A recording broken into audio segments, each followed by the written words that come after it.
Zuhud itu bukan berarti kita tidak memiliki apapun dari materi dan finansial, bukan. Zuhud itu bukanlah ketika pakaian kita compang-camping dan sobek-sobek, itu juga bukan. Tetapi zuhud itu adalah ketika hati kita senantiasa yakin dengan apa yang dijanjikan oleh Allah daripada apapun yang dikatakan oleh manusia. Banyak orang mereka salah kaprah ketika mereka mendefinisikan tentang zuhud, bahwasanya zuhud itu ketika kita hanya jalan kaki, ketika kita hanya punya sepeda, ketika kita tidak memiliki rumah kecuali rumah kita bocor, maka kita senantiasa mengatakan secara otomatis itulah orang yang zuhud. Bukan.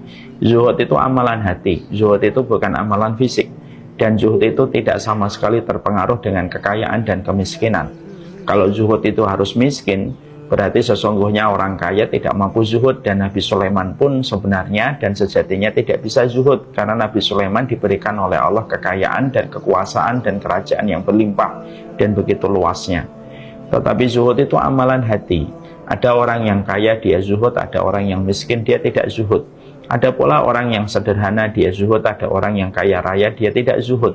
Semuanya tidak tergantung sama harta, tetapi sesungguhnya ketika kita kembalikan kepada definisi zuhud yang dikatakan oleh Ibnu Rajab di dalam kitab Tazkiyatun Nufus, dibahas bahwasanya arti zuhud itu adalah ketika kita yakin kepada apa yang dijanjikan oleh Allah daripada apapun yang dikatakan oleh manusia. Maka ini adalah sikap zuhud. Kalau ada seorang santriwati ketika dia yakin bahwasanya membaca Al-Quran dan menghafalkan Al-Quran itu lebih baik daripada FOMO kepada apa yang sedang trending di dunia sosial media, dan dia meyakini Al-Quran itu jauh lebih baik daripada suara-suara lagu di TikTok dan Instagram walaupun sedang viral, itulah yang dinamakan zuhud. Ketika akan menempuh pernikahan, dia yakin ta'aruf itu lebih baik daripada pacaran. Walaupun mungkin setiap orang dari keluarga besarnya, dari lingkungannya, mungkin tetangga-tetangganya dan kerabatnya mengatakan, kalau kamu ta'aruf nanti kamu gak dapat jodoh, nanti kamu menjadi perawan tua.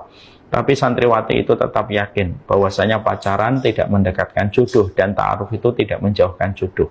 Dan dia tetap yakin dengan ta'aruf walaupun mungkin banyak orang di sekitarnya meragukan apa yang dia pilih. Maka inilah yang disebut dengan sikap zuhud.